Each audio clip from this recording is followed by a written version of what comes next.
नमस्कार, मैं दिनेश गुप्ता रामायण अनकही अनसुनी में एक नए पात्र को आपके समक्ष लेकर उपस्थित हूँ। स्वयं प्रभा।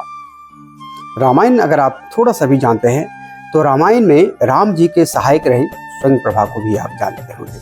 अगर आप उसको विशेष रूप से नहीं जानते हैं तो इस वीडियो में आप जरूर उसको जान जाएंगे। इस वीडियो को अंत तक देखने का अनुरोध करूंगा कि अंत तक आपको एक बहुत ही बढ़िया जानकारी देखने और सुनने को मिलेगा रामायण अनकही अनकही में। मैं बार बार एक चीज बता रहा हूं कि ये जो मैं चीज आपके समक्ष लेकर उपस्थित हो रहा हूं ना, ये ऐसा चीज है जो आपने तो सीरियल में देखा होगा और नहीं आप वाल्मीकि रामायण को जो अनुवाद करके तुलसीदास कृत रामायण सभा इस सब में आपने नहीं देखा। ये गुण रस हम लोग ने रिसर्च करके निकाल करके आपके समक्ष प्रस्तुत करता रहता हूँ। तो रामायण टाइटल ही हमने दिया है रामायण अनकही अनसुनी।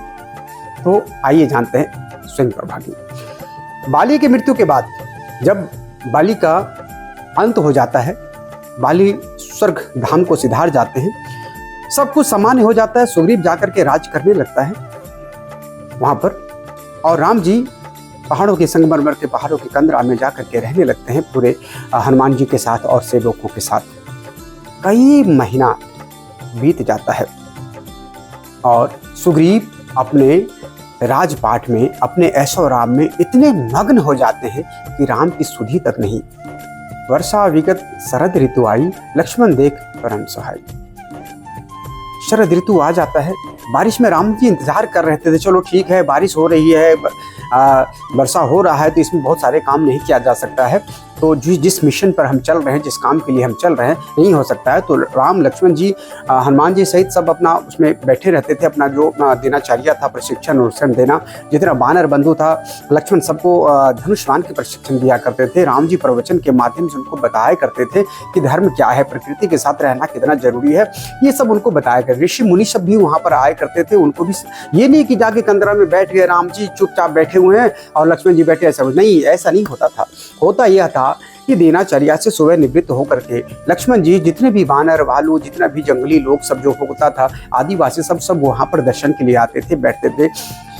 वहां पर आतंक था राक्षसों का, तो उनसे लड़ने के लिए हर राक्षस से तो राम लक्ष्मण उपलब्ध तो थे नहीं, तो उनसे वो कैसे लड़ें, इसके लिए वो प्रशिक्षण देते थे। और प्रशिक्षण कैसे देते थे, क्यों देते थे, वो लक्ष्मण को की जिम्मेदारी थी। लक्ष्मण पूरे दिन सबको प्रशिक्षण देते थे कि भाई अपनी जिम्मेदारी खुद संभालो। आपके समक्ष कोई अगर छोटा मोटा राक्षस आता है, उसका सामना आपको खुद करना है। इसलिए वो तीर धनुष तलवार चलाना, तीर धनुष बर्छा भाला सब चलाने का काम लक्ष्मण का था, वो प्रशिक्षण दिया करता था। हनुमान जी खाने के प्रबंध करते थे, जितने भी लोग आता था अगल बगल से ला करके सब कुछ प्रबंध होता था। बड़े बड़े लोग उधर से जो आते थे वो सब यहाँ रखते थे। खाना बिल्कुल बन रहा है, सब कुछ बन रहा है, लोग खा रहे हैं। और सुबह शाम राम जी धर्म के बारे में ऋषि मुनि जो भी वहां पर आए करते थे सबको प्रवचन सुनाते थे, उनको धर्म का ज्ञान देते थे, धर्म क्या चीज है उनको बताते थे। उन्होंने कैसे कैसे अपने साहस का परिचय दिया है, कहाँ कहाँ क्या किया है, लोगों को बताया करते थे, ताकि लोगों के अंदर एक अच्छा आशा, अपने आप में आत्मविश्वास बढ़ जाता था। तो यह काम लगातार होता रहता था। इसी काम में लगभग 3-4 महीने हो गए। सुग्रीव कोई सुध नहीं लिए राम जी का कि राम जी कैसे हैं, क्या है। और राम जी का जो काम था, जिसके लिए राम जी ने प्रतिज्ञा किया था, राम जी के साथ सुग्रीव ने उस प्रतिज्ञा को भी लगभग भूल गए थे। तो आगे चलते हैं कि आगे क्या होता है, स्वयं प्रभा कब मिलती है, सुग्रीव आगे क्या करते हैं। तो आइए जानते हैं रामायण अनकही अनसुनी में स्वयं प्रभा को। किष्किंधा का राज पाकर सुग्रीव राग रंग में ऐसा जा डूबा कि उसने महीनों राम लक्ष्मण की कोई सुध नहीं ली। यह देखकर एक दिन हनुमान ने ही जाकर के सुग्रीव से कहा, उनके कानों में जाके कहा, बताइए, एक तो राम है जिन्होंने आपको गद्दी पर ला बिठाया, और एक आप है कि उन्हें ऐसे बिसारे बैठे हैं कि आज तक उन्हें से कोई पूछताछ नहीं की। क्या यही मानवता है? क्या यही आपका धर्म है? उन्हें सीता की खोजने के लिए कहकर भी आपने अभी तक सांस नहीं ली, उनसे जाकर के कुशल क्षेम तक नहीं पूछा। जैसे यह हनुमान जी ने कहा, अब तो सुग्रीव के रोंगटे फड़फड़ा उठे। काटो तो खून नहीं। सुग्रीव परेशान हो गए कि अब क्या होगा। जैसे लगा कि उन्नासे से उठा हो और हनुमान की तरफ देखा। हनुमान ने कहा, आप क्या सोचते हैं, आप अपने वचन के अनुसार काम कीजिए। सुग्रीव झट से उठा और चारों ओर 10,000 वानर लोग सीता जी के खोज के लिए भेजते हुए सबको झपट दिया और कहा, डपट करके कहा कि तुम में से जो भी कोई एक पखवाड़े के भीतर यहाँ लौटकर नहीं आया उसकी चमड़ी उधेड़ कर रख दूंगा। आप लोग सब जाओ और सीता के पता करो। एक एक जंगल, एक एक पहाड़, एक एक तंद्रा, एक एक सारे पेड़ के नीचे देखो, हर जगह देखो और एक पखवाड़े के अंदर सीता जी का पता लगा करके वापिस आओ। वानर सब हू हू करते हुए कूच कर गए। उधर प्रवर्सन पहाड़ पर बैठे हुए सीता के पीछे उन्हें बुलबुलाते हुए राम ने लक्ष्मण से कहा, देखो सुग्रीव के कैसा बात का कच्चा है कि सीता जी के खोज के लिए हाथ मारकर और बात हारकर भी अभी तक चुप्पी साधे बैठा है। जान पड़ता है जैसे मेरे हाथ से बाली उठा चला गया वैसे ही सुग्रीव का भी हाल होगा। सुग्रीव का काल भी उसके सिर पर आ मंडराया है। राम की लाल लाल आंखें देखकर लक्ष्मण भी भभक उठे और लक्ष्मण कहे, आप बस कह भर दीजिए, फिर देखिए मैं अभी सुग्रीव का सिर उतारे लिए चलाता हूं। वो भी क्या समझेगा कि किससे पाला पड़ा है।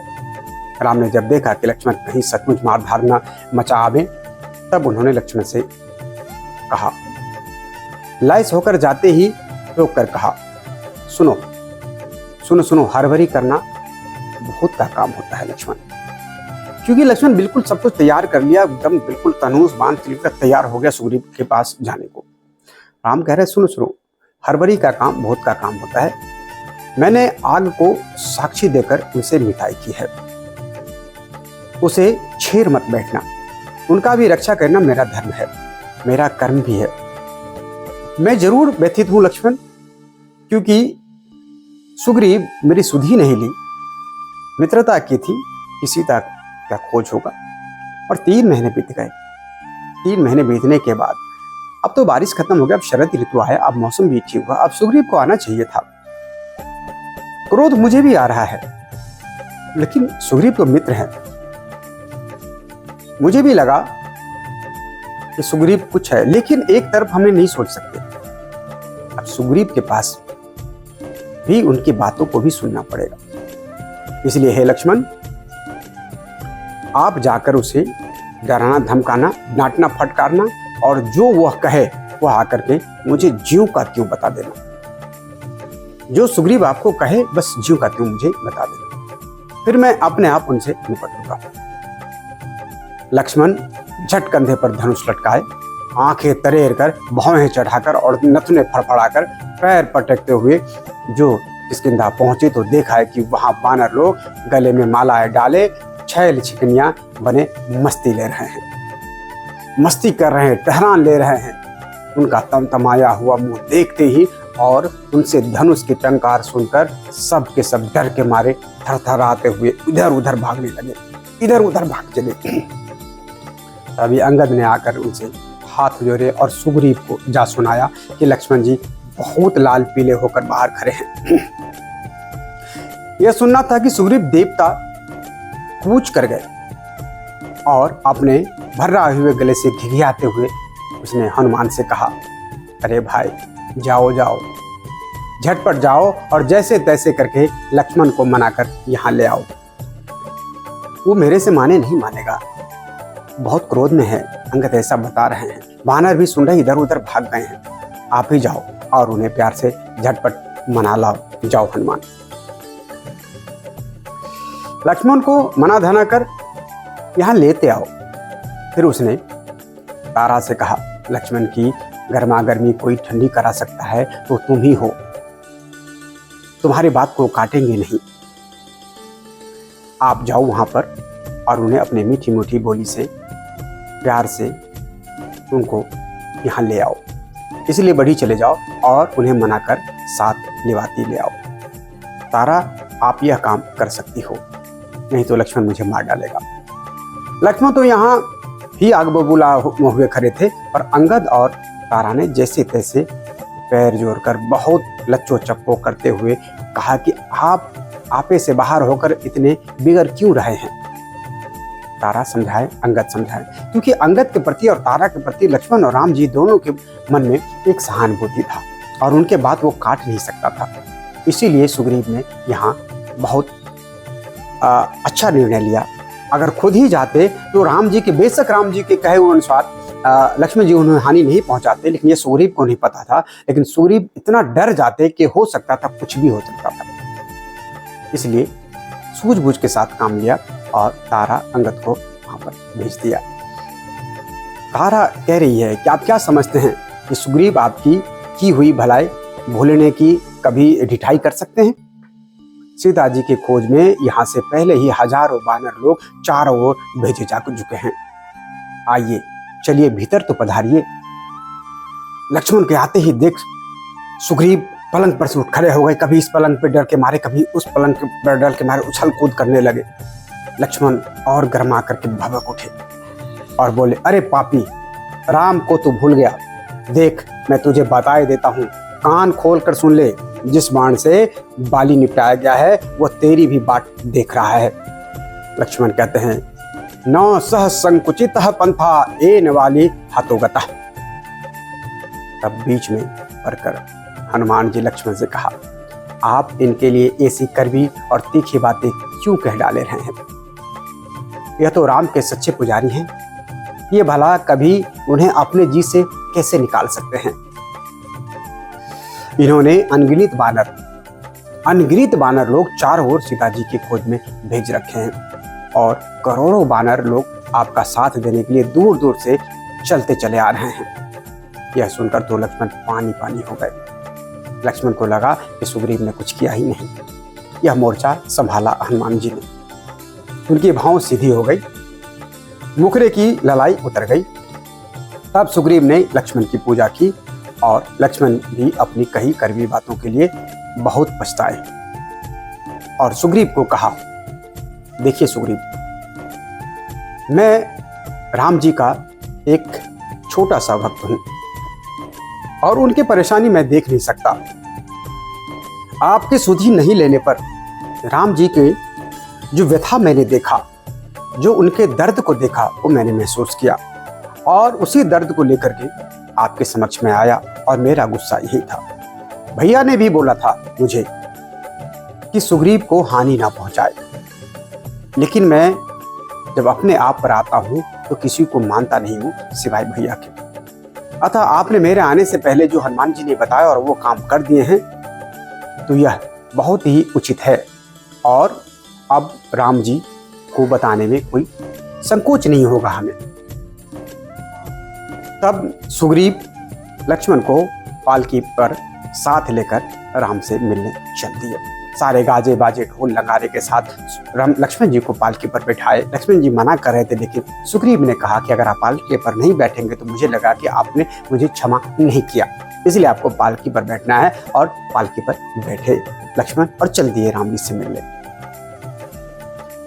राम के पास पहुंचकर जैसे ही सुग्रीव उनके पैरों में गिरे, वैसे ही राम ने उठाकर उन्हें गले से लगाकर अपने पास पकड़ बैठाया। सुग्रीव ने उन्हें खोल कर बता दिया कि कैसे हजारों वानर लोग बहुत पहले ही सीता जी की खोज में भेजे जा चुके हैं और करोड़ों वानर लोगों की बड़ी भारी सेना बढ़ती चली आ रही है। फिर सुग्रीव ने अंगद, जामवंत, हनुमान, नल, सुषेण, शरभ, मौंद और द्विविद जैसे को बुलाकर सहेजा कि तुम लोग दक्षिण की ओर जाकर चारों ओर जानकी जी की खोज करो और 1 महीने के भीतर लौट चले आओ। सीता जी को बिना देखे 1 महीने से 1 दिन भी आगे बढ़ा तो मेरे हाथों से कोई जीता नहीं बच पाएगा। तभी हनुमान को जाते देख राम ने न जाने क्या सोचकर उन्हें बुलाकर कहा, देखो तुम मेरी यह मुंदरी साथ लेते जाओ जिस पर मेरा नाम भी खुदा हुआ है। अपनी पहचान बताने के लिए तुम यह सीता को दे देना। यह काम कोई कर सकता है तो बस तुम ही कर सकते हो। मुझे यह पूरा पता है, मुझे ऐसा विश्वास हो रहा है कि तुम इस काम को कर सकते हो। सुग्रीव ने जो भी सेना जिधर भेजा हो, जो भी बंदरों की सेना बटालियन जो भी किधर भी भेजा हो, लेकिन मुझे विश्वास है कि यह काम हनुमान तुम कर सकते हो। तुम बुद्धि में भी चतुर हो, तुम बलिष्ठ भी हो, तुम्हारे अंदर वो सब कुछ मैं देख रहा हूँ जो इस काम को निपटा सकता है। हनुमान ने हाथ बढ़ाकर वह अंगूठी ले ली और उसे अपनी सिर पर पगड़ी में गांठ बांधकर खांसी धरी। राम को बड़ी प्यारी निगाहों से देखते हुए मुस्कुराए और कहा, प्रभु मेरे ऊपर इतना अटूट विश्वास रखने के लिए आपको कोटि कोटि धन्यवाद। उन्होंने राम का पैर छुआ और अंगूठी अपने पगड़ी में बांध ली और वहां से दक्षिण की ओर चल दिया हनुमान। रामायण अनकही अनसुनी में एक बेहतरीन पात्र स्वयंप्रभा। आप लोग जानते होंगे रामायण में एक छोटा सा एक गुफा के बारे में बताया कि गुफा में स्वयंप्रभा बैठी थी, हनुमान जी गए, सबके गए वहां पर कंद वन फल खाए, फिर उनको रास्ता दिखाया। बस इतना ही नहीं है, स्वयंप्रभा कौन थी, क्या थी, क्यों उनको मदद किया और क्यों उनसे पूछ करके वो राम जी के पास भी वापस पहुंच जाती है स्वयंप्रभा, जहां पर राम जी बैठे हुए हैं वहां पर पहुंच जाती है और राम से वार्तालाप होती है। वो क्यों बद्री आश्रम गई और वहां से उसके मोक्ष की प्राप्ति कैसे हुआ, यह चीज जानने के लिए इस वीडियो को अवश्य देखें। रामायण अनकही अनसुनी में आपको नई नई चीज, अच्छी चीजें जानकारी मिलती है। आशा करूंगा कि आप इसको देखते होंगे। अगर देखते होंगे तो हमारे चैनल को लाइक कीजिए, सब्सक्राइब कीजिए, डिस्क्रिप्शन में पूरा लिंक दिया हुआ है और उसको फॉलो कीजिए, सारे कहानी सुन डालिए। बहुत बहुत धन्यवाद। जय सिया राम। सीता जी की खोज में जाते हुए घूमते घूमते उन सबके गले सूखे चले। भूख के मारे सबके पेटों में चूहे कूदने लगे, चक्कर हंड लगाने लगे, प्यास के मारे कलेजा मुंह को आ गया, ओट पपड़ियाए चले। तभी उन्होंने देखा कि एक अंधेरी गुफा में बहुत से भींगे पंखों वाले पक्षी उड़े निकले चले आ रहे। उन्हें देखते ही उन्हें भरोसा हो गया कि हो न हो वहां तो पानी होगा ही, चाहे और कहीं हो न हो। बस वे सब देखते रहो कि पंछी वहां से निकला है और भीगा हुआ पंछी, इसका मतलब पानी वहां पर है। बस वे सब के सब उसी लंबी अंधेरी सुरंग वाली गुफा में दूर तक घुसते चले गए। भीतर जाते ही देखते क्या है कि एक बड़ी चौड़ी लंबी सजी धजी कोठी में एक नई नवेली सोने की सिंहासन में बैठी हुई महिलाएं बैठी है। एक सुंदरी बैठी हुई है। उनके पूछने पर हनुमान ने सीता जी के हरे जाने की सारी कहानी सुना, क्योंकि वो सुंदरी ने कहा, ठहरो, तुम बिना मेरे प्रश्नों का जवाब दिए यहाँ पर पानी नहीं पी सकते हो और नहीं कोई फल को हाथ लगा सकते हो। अगर आपने ऐसा किया तो सबके सब मारे जाओगे। जामवंत समझदार थे। जामवंत ने उनसे अपने आने का कारण बताया। तब हनुमान ने उनके द्वारा पूछे जाने पर कि आप क्यों यहाँ पर आए हो, इतने सारे वानर एक तरफ एक सुरंग में इकट्ठे घुसे जा रहे हो। तब सीता हरण की सारी कहानी जो राम से हनुमान ने सुनी थी, उन्होंने एक एक करके उसको खोल सुनाई। उस योगिनी ने उनसे कहा कि पहले तुम लोग जाकर अब गदराए हुए फल मूल खाकर और अपना प्यास बुझाओ, यहाँ आओ, तब मैं तुम्हें अपनी बात बताऊंगी। अब तुम जिस काम के लिए आए हो उस काम करने से पहले अपने खाओ, पूरे फल खाओ, पानी पियो, मस्ती से, बिना कोई डरे कुछ के आप अपना पेट भरो। उन सबके लौटाने पर उस योगिनी स्वयंप्रभा ने हनुमान को बताया, देखो विश्वकर्मा की बेटी हेमा ने शिव जी को रिझाकर उनसे एक बड़ा अनोखा नगर पा लिया था। मैं उसी की सहेली दिव्य नाम के गंधर्व की बेटी हूँ और यहाँ बैठी विष्णु जी की पूजा किए जा रही हूँ कि मुझे भी सारी झंझटों से झटपट छुटकारा मिल जाए, मुझे भी मुक्ति मिल जाए। ब्रह्मलोक जाते हुए हेमा ने मुझसे कहा था कि जब त्रेता युग में राम के दूत उनकी बहुरानी को ढूंढते हुए इस गुफाओं में पहुंचेंगे, तब तुम राम से मिलकर विष्णु लोक पहुंच जाना। इसलिए मैं अब राम के पास चली जा रही हूँ। तुम लोग झटपट अपनी आंखें मूंद लो तो गुफाएं से बाहर चले जाओगे और मैं वहां भेज दूंगा जहां से आपका रास्ता आसान हो जाएगा और वहां से आप सीता की खोज के लिए आप वहां से निकल सकते हो और गुफा से निकल जाओगे। सब आंख मूंद कर, बिना आंख मूंदे आप गुफा से बाहर नहीं जाओगे। अब मैं राम के पास जा रही हूँ, उनसे मिलकर अपने मोक्ष की व्यवस्था करूंगा। राम हनुमान को और जामवंत को कोटि कोटि धन्यवाद देते हैं। स्वयंप्रभा उन सबको राम के काम में मदद किया और वो बहुत बड़ी मदद थी, क्योंकि जिस गुफा में वो घुस गया था निकलना मुश्किल था और उन्होंने वहां से उसको सीधे समुद्र तट पे जाकर के खड़ा कर दिया। स्वयंप्रभा एक ऐसी कड़ी रामायण में जो व्यथित रामदूतों को उन्होंने उस व्यथा से को दूर किया। उधर स्वयं प्रभा जो ही राम जी के पास पहुंची तो ही उन्होंने कहा कि अब तुम बद्रिकाश्रम चली जाओ, जहां अपना कलेवर छोड़ करके तुम परम धाम पहुंच जाओगी। स्वयं प्रभा बद्रिकाश्रम पहुंचकर राम के नाम का जप करती हुई परम धाम जा पहुंची। राम के पास जैसे स्वयं प्रभा पहुंचती हैं, राम को अपने व्यथा के बारे में बताती है, अपने कहानी के बारे में बताती है, हेमा के दिए हुए बात को वो बताती है। राम मुस्कुराते हैं, कहते हैं, लेकिन जब स्वयं प्रभा वो बताते हैं कि गुफा में जहाँ पर मैं आपकी तपस्या कर रही हूँ विष्णु रूप में, वहाँ पर हनुमान सहित बहुत सारे पहुँचे थे, मैंने जो आपके लिए सेवा करना था प्रभु मैंने किया, अब मुझे मुक्ति दीजिए। तब राम जी ने कहा कि तुम बद्रिकाश्रम चली जाओ, वहाँ पर कलेवर छोड़ करके तुम परम धाम पहुँच जाओगी। स्वयं प्रभा बद्रिकाश्रम पहुँच कर राम के नाम का जप करती हुई परम धाम जा पहुँची। अब गुफा में जो बानर सबने आंख बंद किया था, अब जब वो आंखें खोला तो आंखें खोलने पर उन बानर लोगों ने देखा कि गुफा के बाहर बड़ा घना जंगल दूर तक फैला हुआ है।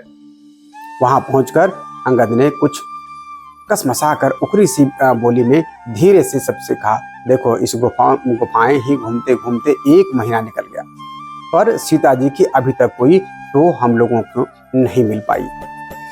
अब किष्किंधा लौटने पर सुग्रीव हम लोगों को कूटे बिना नहीं छोड़ेंगे, कूट देंगे बढ़िया से और सर धर से अलग कर देंगे।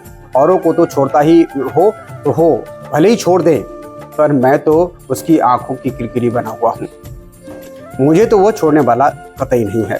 इसीलिए मैं तो यही बैठकर सांस से बांध लेता हूँ और परम धाम को मैं भी चला जाता हूँ।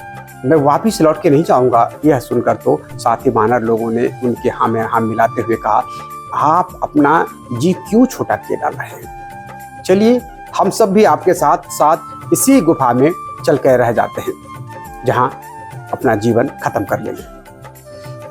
जब हम लोग इस गुफा में रह जाएंगे, यहाँ किसी प्रकार की कोई कमी नहीं है। बस सुनते ही हनुमान का माथा ठनका, बिल्कुल ठनक गया कि ये लोग तो गुफा में रहने की बात कर रहे हैं, यहाँ पर फल खाएगा, पानी पिएगा, बहुत कुछ भी इसको दिक्कत नहीं होगा। वापिस फिर जाने को अगर माथा ठनक गया हनुमान जी का। उन्होंने सबको खोल कर समझा दिया, देखो तुम लोग न राम को जान पाए हो न लक्ष्मण को। राम तो नारायण के अवतार है, उसकी बहुरानी सीता लक्ष्मी है और लक्ष्मण भी शेष भगवान है। हम सब भी उन्हीं के चेले बाटे हैं। धरती पर ऐसा कोई ठौर नहीं है जहां लक्ष्मण के पांवों की पहुंच ना हो। इसलिए गुफाओं में रहने की बात तो जैसे दिमाग से बिल्कुल ही निकाल फेंको। अंगद को दिलासा देकर और ढाढ़स बंधाकर ये सबको साथ लेकर महेंद्र पर्वत की तलहटी में पहुंचे तो देखा कि सामने दूर तक समुद्र लहरा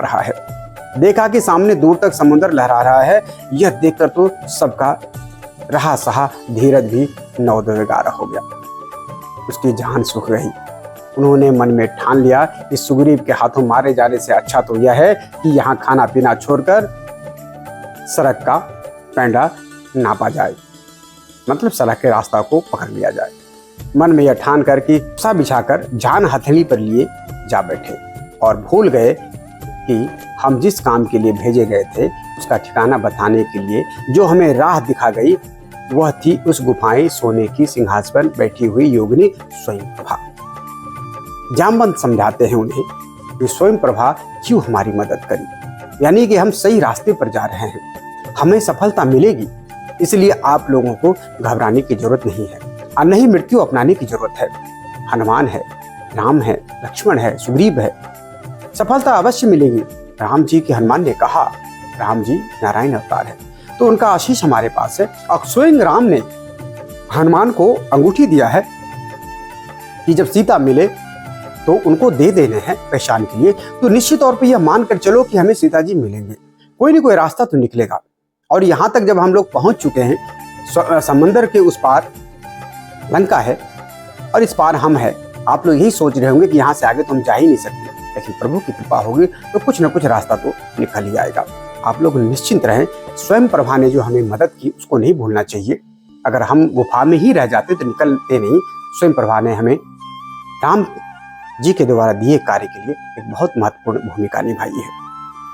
तो ये थी स्वयं प्रभा और आपने जाना स्वयंप्रभा की कहानी छोटे से शब्दों में है। इसके भी बड़े विस्तार से भी हम जान सकते हैं, लेकिन अभी हम रामायण में चल रहे हैं आगे, तो एक छोटे छोटे पात्र को हम लेकर के आपके सामने उपस्थित हैं। आशा करूंगा कि आप इस चीज को जान गए होंगे, और जान गए होंगे तो पूरे वीडियो देख लिए होंगे, और देख लिए होंगे तो चैनल को सब्सक्राइब भी कर लिए होंगे, नहीं किए होंगे तो कर डालिए, लाइक कर डालिए, शेयर कर डालिए, और कमेंट्स के माध्यम से हमें सलाह भी दे दीजिए आपकी सलाह के अनुसार, और ये भी दे दीजिए कि मैं किस पे आप वीडियो बनाऊं, वो वीडियो आपके सामने उपस्थित रहेगा। बहुत बहुत धन्यवाद। रामायण के अनकही अनसुनी में अगले पात्र एक नए पात्र लेके आऊंगा। तब तक के लिए राम राम, जय सिया राम।